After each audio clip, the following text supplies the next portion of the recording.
Hallo, heute geht es um Relativität der Erkenntnis Teil 2. Ich hatte gestern einen Teil Relativität der Erkenntnis Höhlengleichnis gemacht, ein neues Konzept von Transzendenz. Und ich hatte, nachdem ich diese Sendung gemacht habe, hatte ich so gedacht, das Wesentliche ist überhaupt nicht so richtig zur Sprache gekommen. Und das ist, muss denn die Erkenntnis irgendwann zu dem Punkt kommen, dass man sagt, die Erde ist rund. Und natürlich habe ich hierzu eine ganz schön kontroverse Auffassung und die werde ich darstellen. Nochmal kurz zu Teil eins. Es wurde ja dargestellt in Teil eins, dass Einstein immerhin sagt, dass nicht mit Notwendigkeit eine bestimmte Erkenntnis in einem Volk oder in einer Volksgruppe oder in einer Person vorausgesetzt werden kann. Dass aber trotzdem je nach Erkenntnisstand in dieser Person die Person nicht anders können wird, als von diesem Kenntnisstand aus operierend eine Weiterentwicklung vorzunehmen. Also man wird, je nachdem, was man für wahr hält, bestimmte, sagen wir mal zum Beispiel in der Wissenschaft, Versuche unternehmen und man wird bestimmte Erkenntnisse erhalten. Und wiederum Einstein sagte ja, dass das Ergebnis eines Experiments davon abhängt, welchen Versuchsaufbau man wählt. Das heißt, das Ergebnis eines Experimentes wird vorherbestimmt dadurch, dass man bestimmte Annahmen trifft. Und da wären wir wieder bei den Erkenntnissen, die nicht mit Notwendigkeit eine bestimmte Form haben müssen.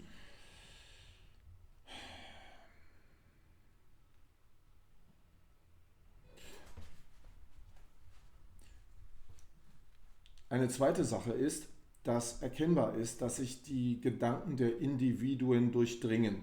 Das heißt, die Gesellschaft hat insgesamt eine bestimmte Überzeugung davon, was die Dinge sind. Und insbesondere wenn man spirituell ist, kann man durchaus bemerken, dass die Ideen, die man selber im Kopf hat, nicht unbedingt von einem selber kommen, sondern sie sind Teil eines gesellschaftlichen Wissens. Und dieses Wissen entwickelt sich insgesamt weiter. Und man kann sehen, dass die Gesellschaft zu bestimmten Entwicklungspunkten ganz bestimmte Überzeugungen hat. Und wer dann in diesem jeweiligen Entwicklungspunkt mit einer Überzeugung aufwartet, die dem nicht entspricht, was alle haben, das ist dann meistens so, dass es denjenigen schlechter geht.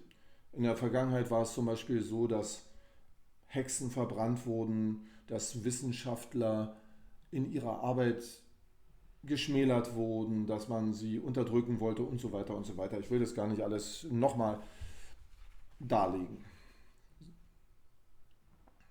Es ist jedenfalls auch zu beobachten, dass sich das Wissen aller stets ändert und dass 100 Jahre später das, was einige manchmal unter Aufbietung ihrer ganz persönlichen Lebensqualität oder gar des Lebens durchsetzen wollten, dann zum Allgemeingut wird und diejenigen werden als Helden und Visionäre betrachtet und während man sie in ihrer eigenen Zeit unter Umständen als Vollidioten sieht oder als Irre.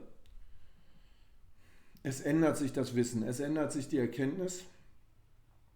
Das jeweilige Wissen wird jeweils als völlige Selbstverständlichkeit begriffen. Und was man auch beobachten kann, ist, dass durch die Durchdringung der Gedanken es den Individuen so scheint, als wären die Erkenntnisse der Gesellschaft genau ihre eigenen. Und so als sei es gar nicht bestreitbar, dass das, was alle denken, dann auch eine absolute Wahrheit hat. Insbesondere, wenn man das noch mit der Sichtweise des Materialismus verbindet, der uns ja suggeriert, wir hätten eine in sich festgelegte Außenwelt vor uns, die gar keine anderen Möglichkeiten hat als die, die wir gerade sehen. Und wir würden mit unserem freien Geist diese festgelegte Außenwelt auf bestmögliche Weise begreifen. Hierzu hat der Spiritualismus natürlich eine andere Auffassung. Selbstverständlich muss das so sein, denn für den Spiritualismus ist ja die Materie als die festgelegte externe Quelle von Informationen so nicht vorhanden. Materie ist für den Spiritualismus ein Produkt des Bewusstseins, so wie ein Gedanke. Materie ist also ein Produkt der Gedanken. Somit ist, was wir als Außen wahrnehmen, das Produkt einer Projektion. Es ist nicht als absolute Informationsquelle vorhanden. Wenn man sich wiederum dies ernst nehmend, und ich hatte schon mehrmals gesagt, den Spiritualismus nehme ich absolut ernst. Es ist für mich überhaupt keine Frage, dass es eine größere Wahrheit hat als der Materialismus. Dann kann man sagen, dass in einer Informationswelt die Information jede Form annehmen kann. Der Materialismus lässt es uns genau andersrum erscheinen. Es scheint da so, als sei die Menge an Informationen irgendwie abzählbar, obwohl es natürlich konkret gesagt nie so ist, aber es scheint uns so. Beispielsweise haben wir 118 Elemente. Ich hoffe, ich irre mich jetzt nicht. Und diese Elemente haben eine, so denken wir uns das, glaube ich, eine abzählbare Menge an Eigenschaften.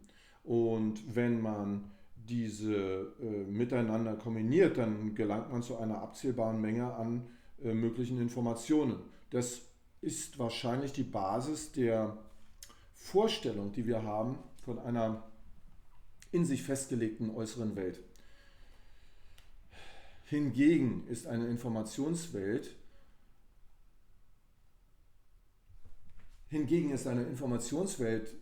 überhaupt nicht gebunden an irgendwelche Gesetzmäßigkeiten, sondern aus ihr heraus entstehen die Gesetzmäßigkeiten. Sagen wir mal die Naturgesetze. Ich vergleiche das immer mit einem Computer. Warum? Weil ein Computer heute, wo wir ihn ja haben, ein gültiges Bild einer Informationswelt ist, auch wenn er natürlich nicht so vollkommen ist, dass er tatsächlich Welten herstellen kann. Über die Frage, inwiefern ein Computer Welten herstellen kann oder nicht und inwiefern eine bestimmte Form von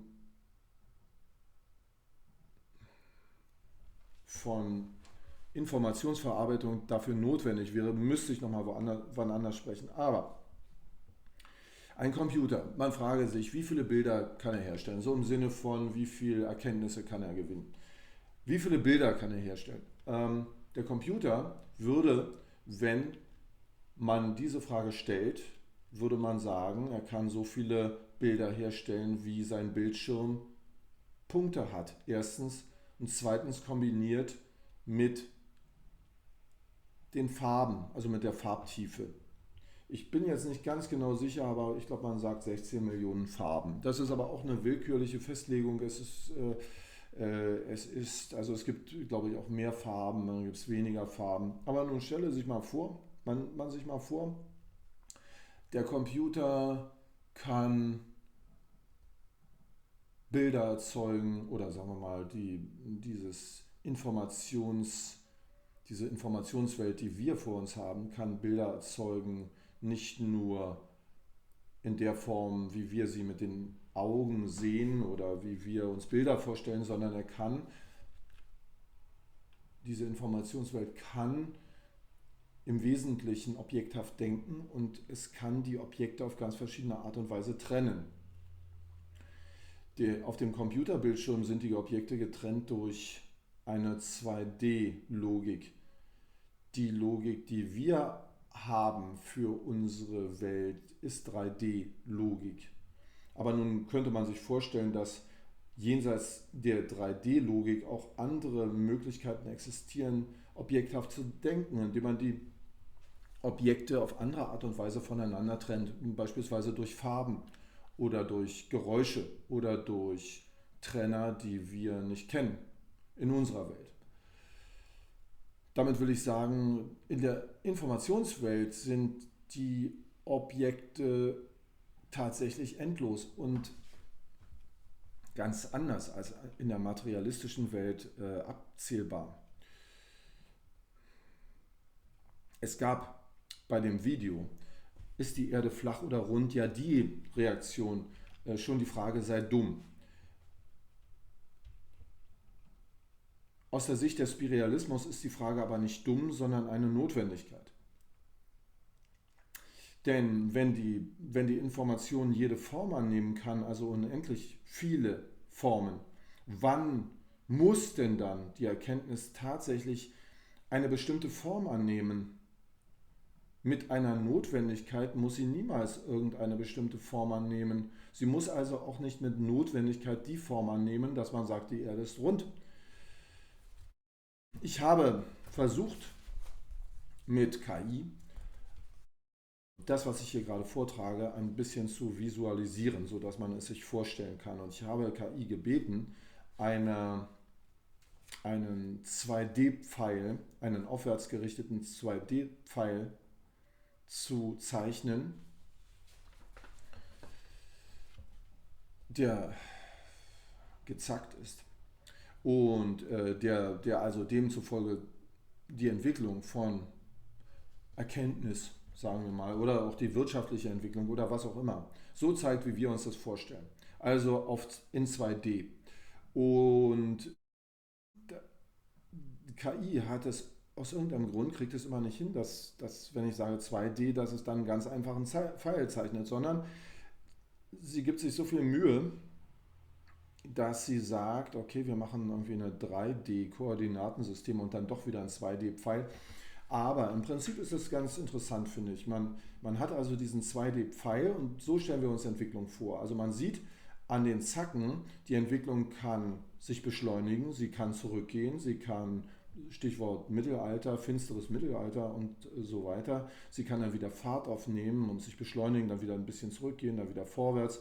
Aber man kann, glaube ich, sagen, dass diese Darstellung suggeriert, die Entwicklung müsse im Prinzip eine bestimmte Richtung haben und sie müsse bestimmte Punkte abdecken, die dann irgendwann entdeckt werden. Also beispielsweise muss man irgendwann feststellen, dass die Erde rund ist. Nun hatte ich versucht, die Vorstellung des Spiritualismus mit KI zu visualisieren und habe KI gebeten, solche Pfeile zu zeichnen, ausgehend von einem bestimmten Punkt und in alle Richtungen.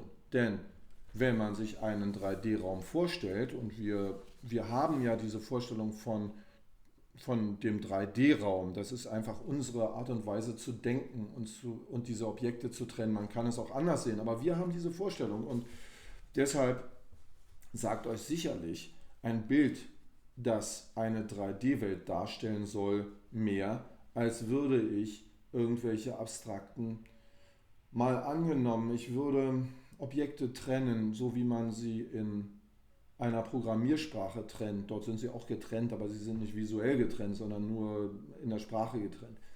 Also abstrakt. Wenn man das nun auf eine 3D-Welt überträgt, dann würde sich zum Beispiel ein Bild ergeben, so wie dieses hier, das stelle ich mal zuerst vor, das hat KI zuerst gemacht und das stellt irgendwie wie so eine Art Explosion dar. Und ich habe zur KI gesagt, nein, ich möchte doch lieber eine Grafik, die zeigt, dass die Entwicklung dass diese gezackten Linien in alle Richtungen gehen. Und in alle Richtungen bedeutet, dass dann am Ende eine kugelige Form entsteht in einem 3D-Raum. Und dann kam die KI mit der dann nun hinter mir eingeblendeten Form auf, die ich auch wieder gut finde. Sieht aus wie Zahnstocher irgendwie, aber es ist eine Form, die man so zeigen kann, würde ich sagen, und die ein gutes Modell dafür ist, wie man sich also mögliche Entwicklungen vorstellen kann. Wobei nicht gesagt ist, dass alle diese Entwicklungen tatsächlich erfolgen. Und und das ist immer das, was ich sage, wir Menschen sind das festgelegte Element im Spiritualismus. Während wir im Materialismus glauben, aufgrund wie soll man sagen, dieser Philosophie, dass das Außen im Außen festgelegt wäre in Form der Materie, die nur bestimmte Möglichkeiten hat. Wir seien hingegen ausgestattet mit einem freien Geist, dessen Aufgabe es ist, diese Festgelegtheit bestmöglich zu erfassen, ist es im Spiritualismus genau umgekehrt. In einer Informationswelt liegen die Grenzen in der Information. Und so kommen wir Menschen als das festgelegte Element in die Welt. Wir sind die Information, wir selbst. Und so gesehen kennen wir nicht die vielfältigen Möglichkeiten, die die Entwicklung nehmen kann, sondern wir kennen nur einen dieser Zahnstocher. Nun stelle man sich die Zahnstocher noch vor als eine so gezackte Kurve, wie sie am Anfang dargestellt wurde, die also auch mal zurückgehen kann und dann wieder vor, zumal dieses Vor aus informatorischer Sicht keine wirkliche, wie soll man sagen, immer positive oder eine Erkenntnis zu gewinnen ist, sondern es ist ein Hineingehen in eine Welt schöpfend, indem man immer mehr Details dazu gewinnt. Ich hatte das in dem Video, die Natur, sie träumt, fantasiert, fiebert, also mit dem Denkexperiment verbunden, was wäre, wenn man eine KI ungesteuert träumen lässt. Würde sie Bewusstseinsspaltung erleiden? Ist das vielleicht der Inhalt der Bibel, dass Adam sich Eva aus der Rippe geschnitten hat, um einen informatorischen Gegenpart zu haben, sozusagen übersetzt in eine etwas einfachere Vorstellung?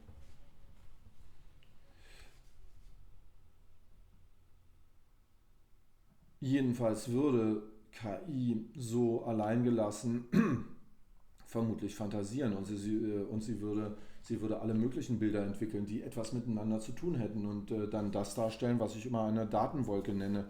Eine Datenwolke, die eine Information am Ende darstellt.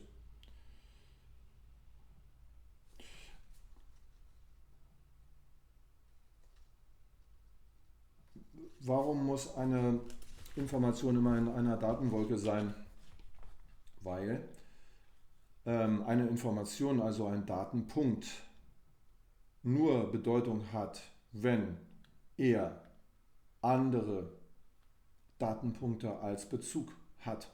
Ich hatte das an einer einfachen Information, die wir uns sagen können, erklärt, in einem vorigen Video, glaube ich. Ich kann es auch so sagen, wenn ich von einer Sprache ein einzelnes Wort habe und kenne die Sprache nicht, das nützt mir gar nichts.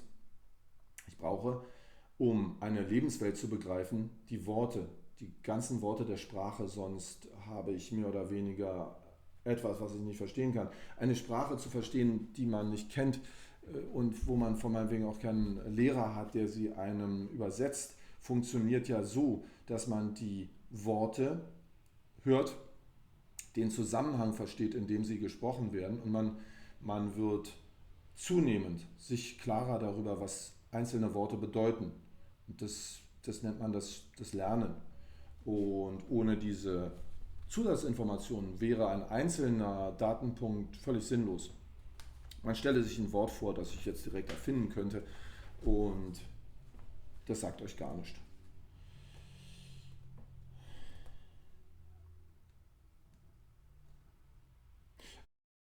Nun ist natürlich die Frage, wie soll man sich die Erde sonst vorstellen als rund? Der Mensch als festgelegter Teil in einer Informationswelt hat natürlich seine Schwierigkeiten damit, sich vorzustellen, dass die Information etwas anderes sein könnte als das, was er selber repräsentiert. Aber ja, natürlich kann die Information andere Formen annehmen und braucht dazu dann wahrscheinlich andere Menschen, die anders festgelegt sind. Wir gehen immer, der einzelne Mensch geht immer aus von seinem Glauben oder Wissen, beziehungsweise die Gesellschaft, die ja dann auch wieder eine Einheit bildet, ein Ganzes. so wie der Mensch ein Ganzes ist.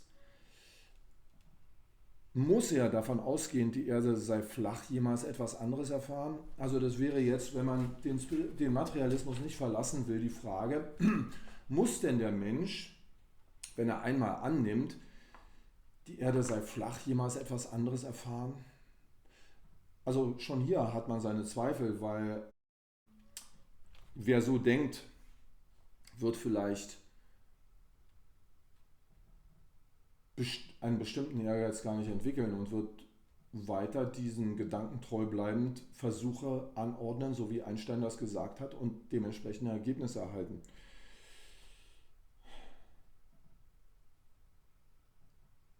Und wie ich es eigentlich schon vorhin sagte, jetzt den Materialismus verlassend und Spiritualismus anwendend, objekthaftes Denken, so wie ich das in einem anderen Video mal gesagt habe, was also darin besteht, dass das Denken selber darauf angewiesen ist, meiner Ansicht nach Objekte zu formen, Gegenstände, die dann immer eins sind, aber auch geteilt werden können bis in alle Endlosigkeit.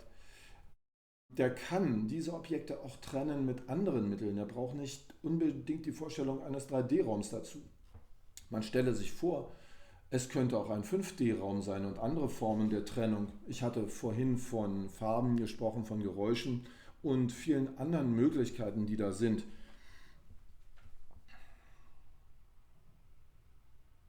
Ja, und das hatte ich eigentlich auch schon gesagt. Die kugelige Form der Welt, Schrägstrich des Weltalls, macht das Sinn, dass man sagen kann, man kommt an dieser Erkenntnis nicht vorbei. Ich würde sagen, in einem 3D-Raum, wenn man denkt, dass eine kugelige Form etwas Ausgeglichenes hat, in jeder Richtung aus vom Mittelpunkt dieselbe Entfernung hat, eine geradezu endlose Oberfläche, wenn man es umrundet immer wieder, dann macht die Kugelform schon Sinn. Denn sie bildet ab, dass von einem bestimmten Punkt ausgehend verschiedenste Denkelemente, mal angenommen zum Beispiel der Mensch, in verschiedenste Richtungen denkt und je nach Stadium an eine gewisse Denkgrenze stößt. Und diese Denkgrenze kann sich erweitern und so wie sich das Weltall erweitert. Warum muss Information zusammenhängen? Das habe ich eigentlich auch schon gesagt.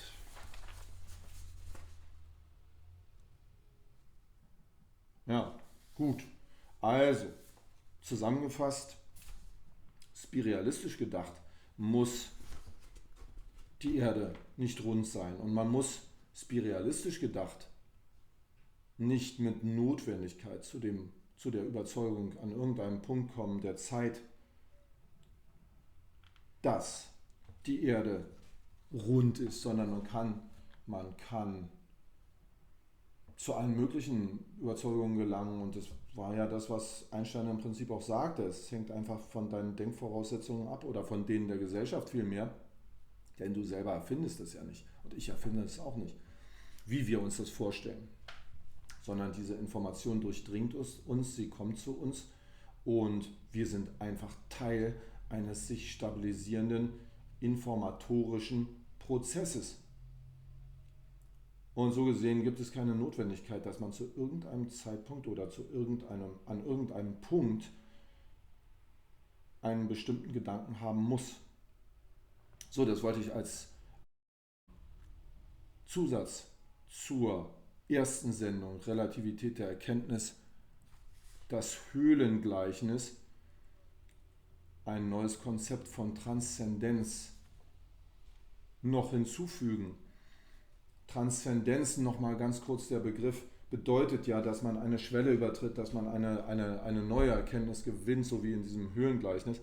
Und nun stelle man sich die Höhle vor als eine Höhle aus dem Höhlengleichnis von Plato, als eine Höhle mit vielen Ausgängen, nicht nur mit einem. Man kann zu vielen Erkenntnissen gelangen, man hat viele Möglichkeiten, unendlich geradezu. Und das ist das Bild des Spiritualismus. Ich danke euch und würde mich freuen, wenn ihr ein Like und ein Abonnement da lasst und die Glocke aktiviert. Und ich verabschiede mich. Bis zum nächsten Mal. Tschüss. So let it flow like a river stone. My love is deep enough for the both of us. And if the path should slip away from view, my waiting arms are gonna carry you. Hey there, pretty blue eyes, I'm riding to the